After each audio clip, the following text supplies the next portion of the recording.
Niat menerobos pertahanan Rusia, kendaraan militer Ukraina beserta kru dapatkan akibatnya. Rekamannya ramai beredar di media sosial Telegram pada Kamis 15 Agustus 2024. Tepatnya di wilayah Belgorod, mobil lapis baja Kozak 2 Ukraina menabrak pos pemeriksaan Kolotihlovka, namun langsung dihentikan oleh serangan artileri Rusia dan drone FPV.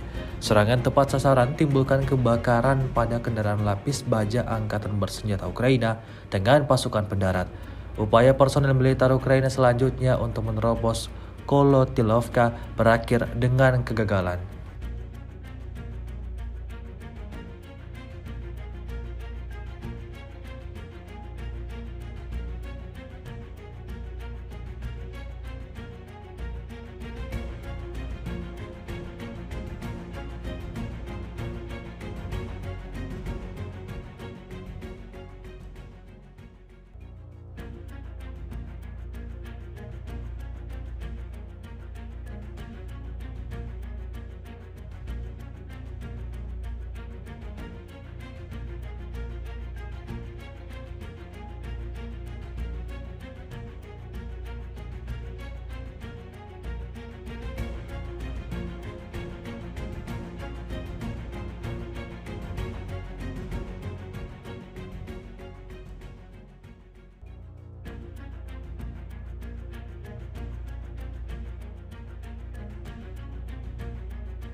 Download Tribun X sekarang, menghadirkan lokal menjadi Indonesia.